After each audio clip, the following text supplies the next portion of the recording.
All right, let's take a look at the Houston Texans and see what did the Houston Texans do during the 2018 offseason. What did they do to try to improve their team from last season? Well, first, let's look at their cap situation. At the beginning of the offseason, in mid-February, they had about $65 million in cap space. That is a lot of cap space. It was not the most in the NFL, but it was towards the top of the list. So the Texans had a lot of money to work with, but then they spent a lot of it, as you can see, because by August, they were down to $29 million.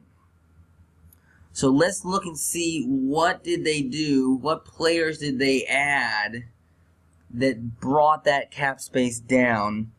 But before we do that, I want to look at some players that I thought at the beginning of the offseason were in jeopardy of being cut to create even more cap space. Lamar Miller, that was one. Call me crazy. I know some Texans fans are going to think I'm nuts. But that was a guy that I thought was potentially, I'm not saying I thought he was definitely going to get cut. I'm saying I thought he could potentially be cut.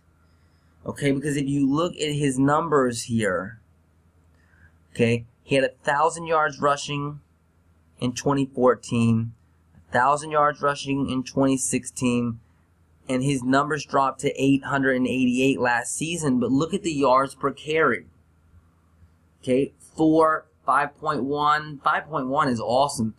4.5, 4. Now he's dropped down to 3.7. Now, obviously, the Texans decided, for good reason, that probably the reason those numbers dropped as much as they did, and for some people they may think, oh, 4, 3.7, what do you, who get? But football is a game of inches, and I'm telling you, the difference between 4 and 3.7 average is the difference between a good running back and a very average to below average running back. But the Texans must have realized that, their offensive line was horrible last season, and Lamar Miller probably isn't, starting to drop off. And instead, they need to improve their offensive line, and hopefully his numbers would get back up, and especially his yards per carry. So, I'm not saying that they were definitely going to cut him, that I thought they were definitely. I'm just saying they could have saved $4 to $5 million, and the guy's numbers dropped last season. He was just somebody to keep an eye on. But it looks like the Texans are going to bring him back. Ryan Griffin was another name that I thought was at risk of being cut. You can see those numbers drop off last season. He missed 9 games. He only had 158 yards, had multiple concussions last season. And sure enough, Ryan Griffin was cut. They saved $2.4 million with no dead money. Jeff Allen was a guy. Actually, I did not have Jeff Allen on my list of guys that I thought would be cut. But in fact, he was cut. And it saved the Texans $6.125 million. So I was actually surprised. I thought they were going to bring Jeff Allen back, but they didn't. Brian Cushing, though, was a guy that I thought was at risk of being cut. You can see how those numbers dropped off from 110 tackles in 2015 to 65 tackles in 2016, and then 16 tackles because he had a long PED suspension, and the Texans were able to save $7 million by cutting him. So that was a guy I thought was in real jeopardy, and in fact, they did cut him. So those were some of the more important cuts, or at least the guys that, I thought might be cut or were cut. Let's look at the unrestricted free agents. Let's look at the guys that could sign with any team that they wanted to, and they didn't, no compensation, no draft picks would need to be given up or anything. Left tackle Chris Clark, okay? He was a guy who was a backup tackle. Maybe he could be like a swing tackle, be the first guy off the bench, but he was not a good starter at all. He's going to turn 33 this season. He played on a deal that averaged $3 million per year, and the Texans decide to let him go. Xavier Suafilo was another guy at guard. He was finishing his rookie contract, had been drafted in the second round, but played very, very poorly. Most of the offensive line last year for the Texans was just atrocious. And he played very, very poorly, and he ended up with a 1-year, $880,000 deal with Tennessee, with the Titans. So, Houston let him go. Look, the Texans have a lot of cap space. Easily could have brought Suafilo back, but they were like, don't let the door hit you on the way out. Bruno Giacomani is another guy on the line who did not play well at all.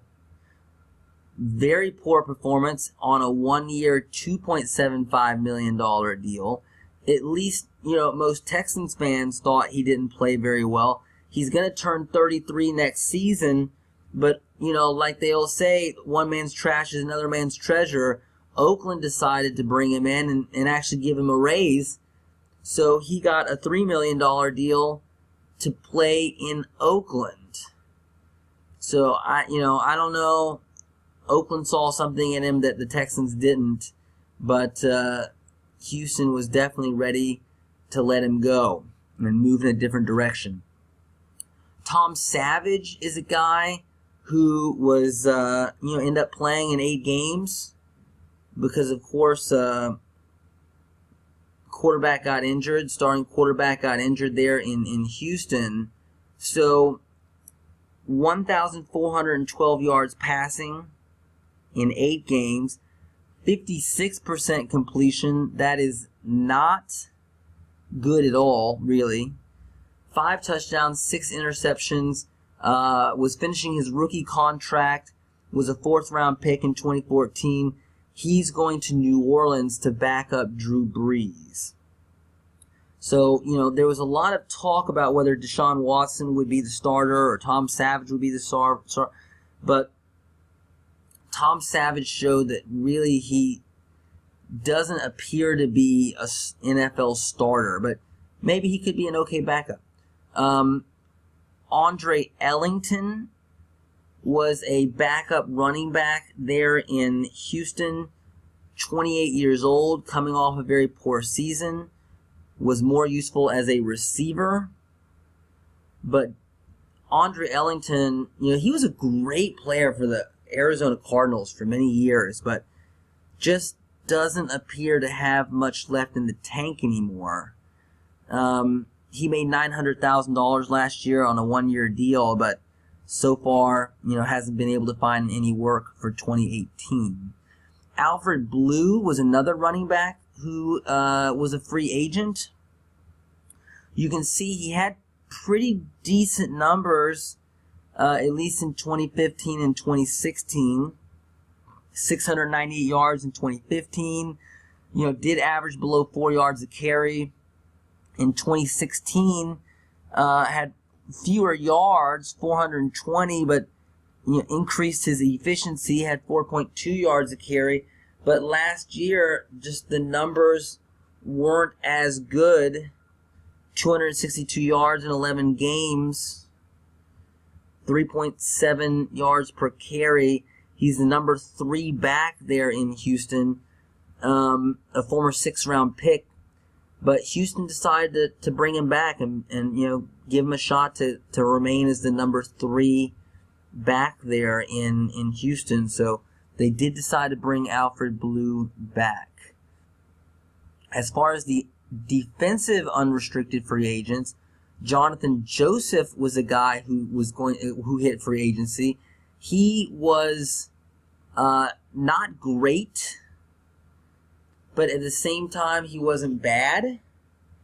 And there just weren't a lot of really good options in free agency. Malcolm Butler was a free agent, but he was going to command a huge contract.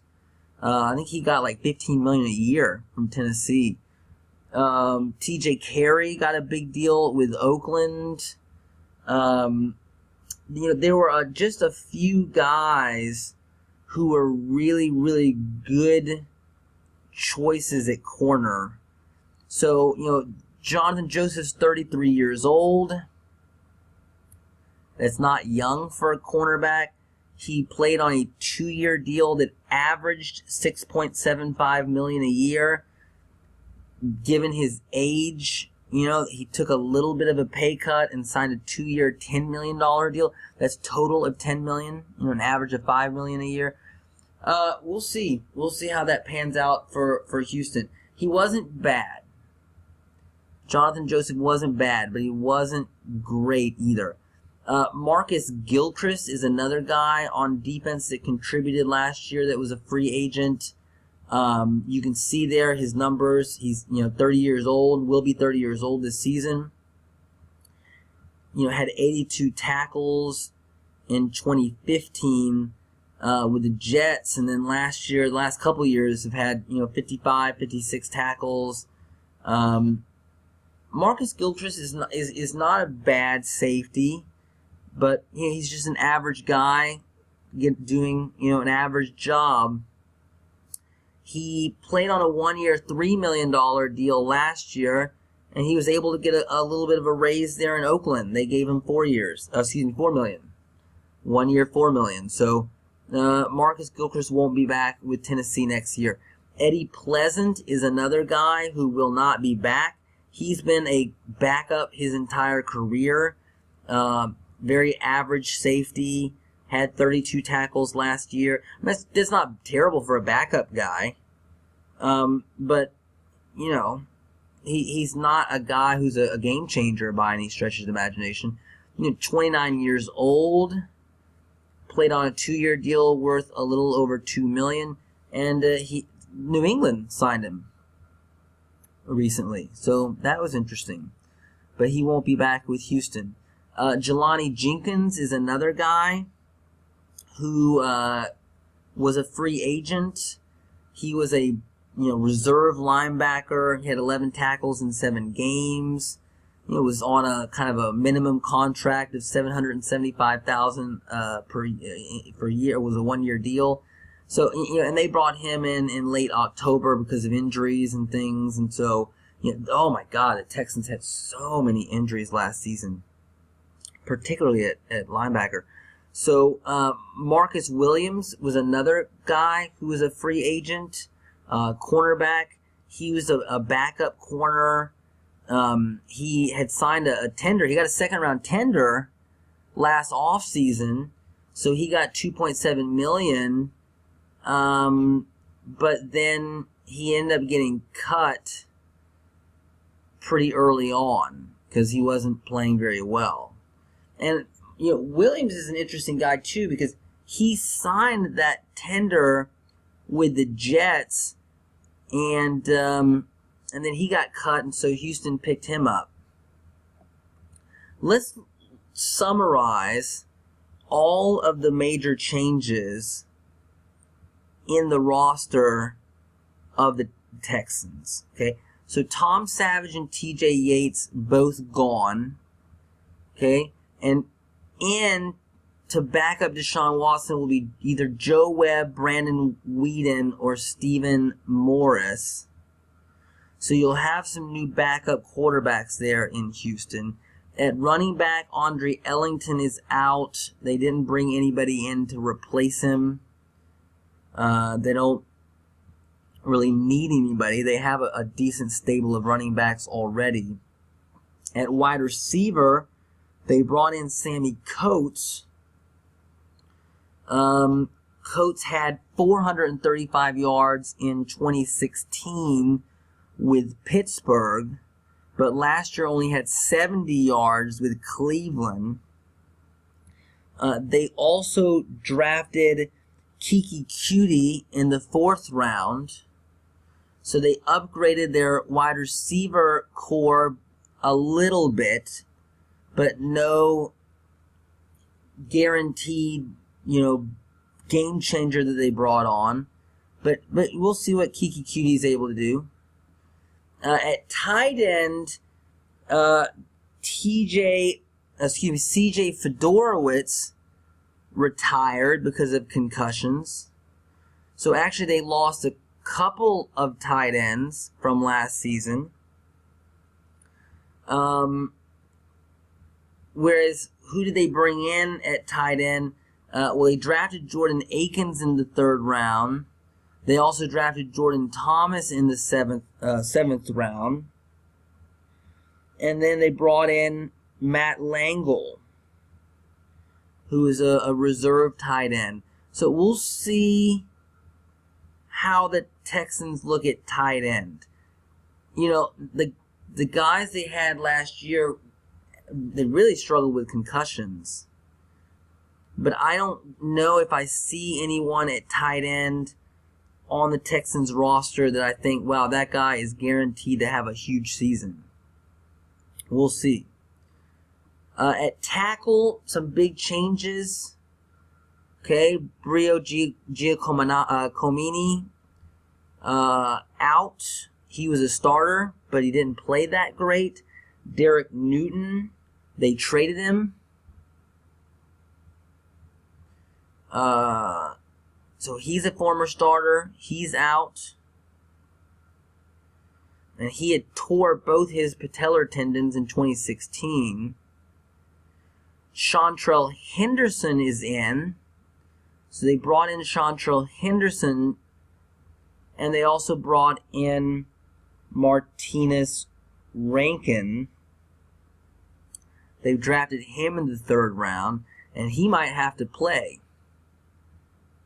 So, I don't know, that the Texans really needed to improve their offensive line. And it's hard to improve your offensive line. Who was on the market? Nate Solder was on the market. He got a huge deal, like $15-16 million a year deal with the Giants.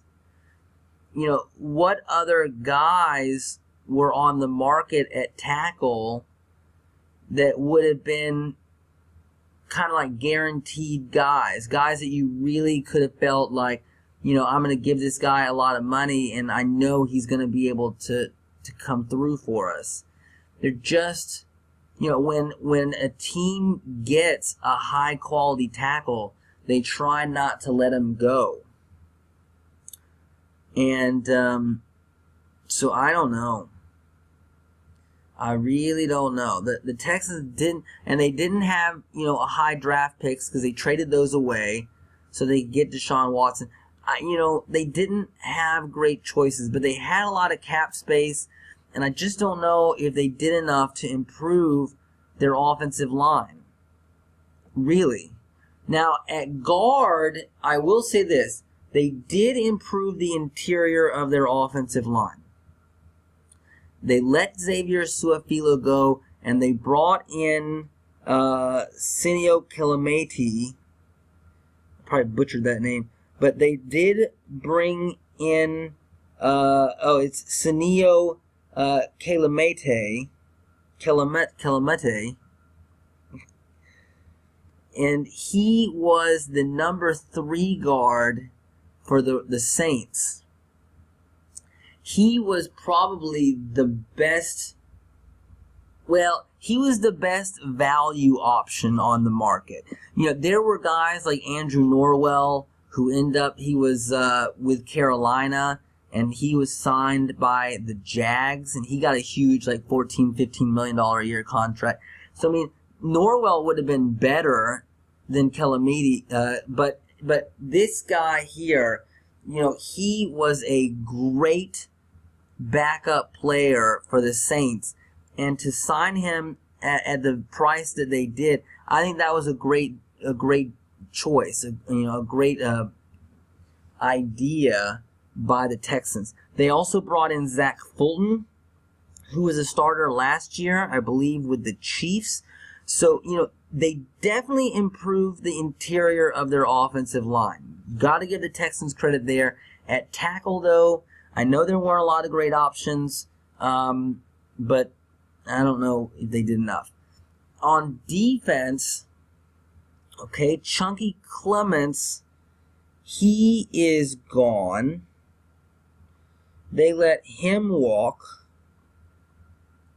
But then they brought in Darius Kilgo and Marcus Hardison, who were reserve players. So, they just needed some guys who could get some snaps, be backup players and go in there and try not to totally screw everything up. So they have some guys to replace Chunky Clements.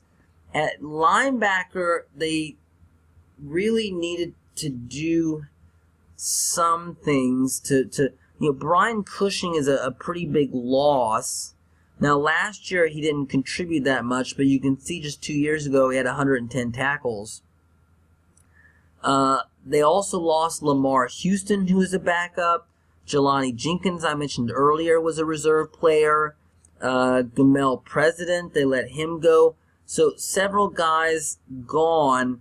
How are they going to try to replace these guys? Well, they brought in Josh Keys, who was a reserve player last season. They also brought in Duke Ejiofor. They drafted him in the 6th round. Remember, they didn't have a lot of high draft picks this season. And then also Peter Colombai is another guy they drafted in the 6th round. Keys has never had more than 4 tackles. They're going to have some guys coming back from injuries, some key guys, some important players. But, it's hard to look at their linebacker core and say it'll be better. Other than, yes, it'll be better in the sense that they have guys who got injured last year who will be playing hopefully this season. But there was no additions from at the beginning of this season that they didn't have at the beginning of last season that's going to make their linebacker core better. But they have a really good core. They have really good linebackers. I'm just saying that at the beginning of this offseason, it's not as good as it was as the beginning of last offseason.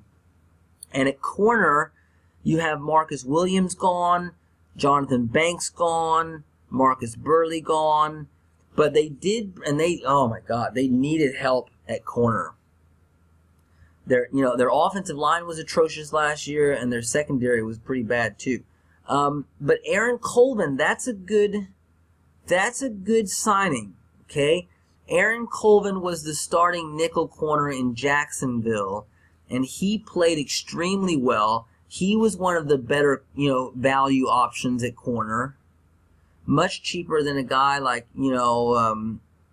Butler for New England, Malcolm Butler.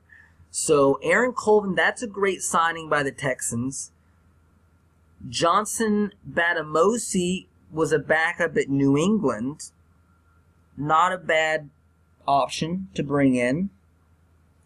And then Jermaine Kelly, they drafted him in the 7th round. So I do think the Texans upgraded their corners. I do think that, at least a little bit. And then at safety, Marcus Gilchrist is out. He was a starting strong safety last year. Eddie Pleasant was out. He was a decent backup safety. He ended up going to New England. And in comes Tyrann Mathieu. That was a very, I don't want to call it lucky, but Arizona decided to cut Mathieu very surprisingly, and Houston swept in there and said, thank you very much, we'll take him.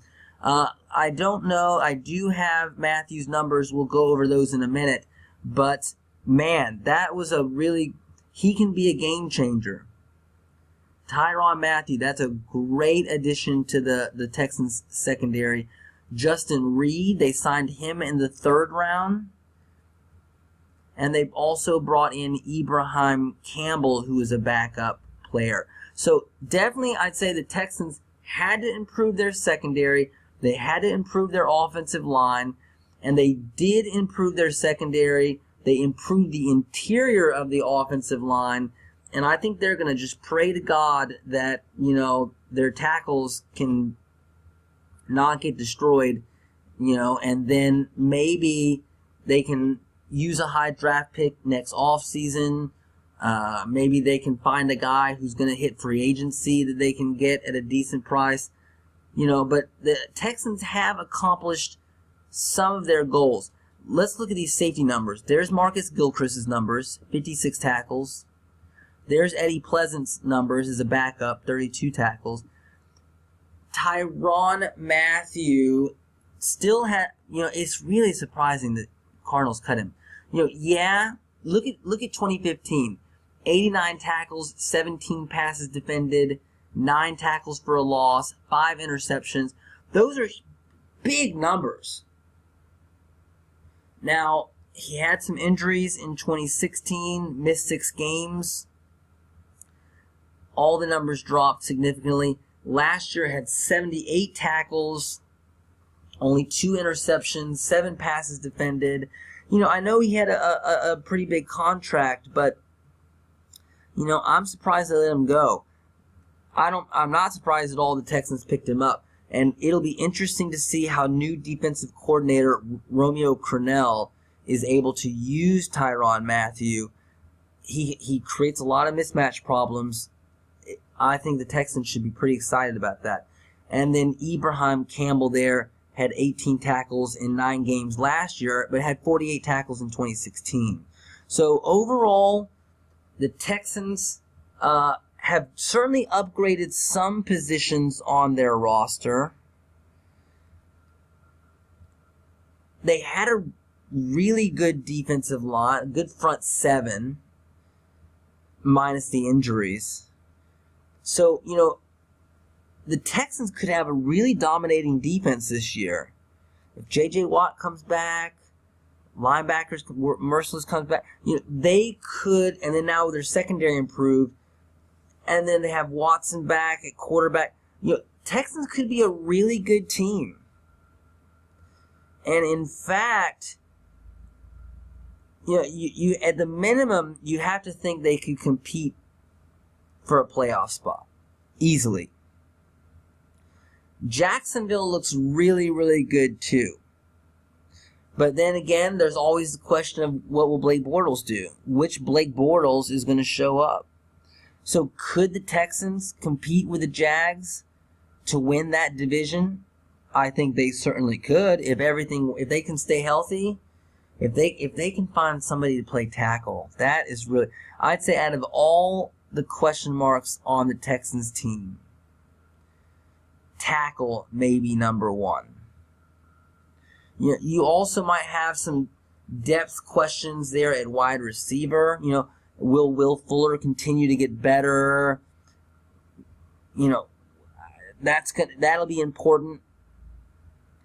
But overall, I'd say you should feel pretty darn good about your team other than tackle. So it'll be interesting to see how far can the Texans go this season. Can they compete for the division? Can they even compete for the conference? I don't want to rule it out. Their defense could be so good that really anything might be possible. And then with Sean Watson, he looked great. So it should be an exciting year for the Texans. If you like this video, please click subscribe because we are going to have some great videos in the next few months. At the end of the preseason, we are going to break down the roster of all 32 teams. And then each week, we're going to preview the upcoming week's games, see how teams match up. And then at the middle of the week, we're going to review the previous week's games. So click that subscribe button because we are going to have some of the best coverage of NFL on YouTube. Thank you so much.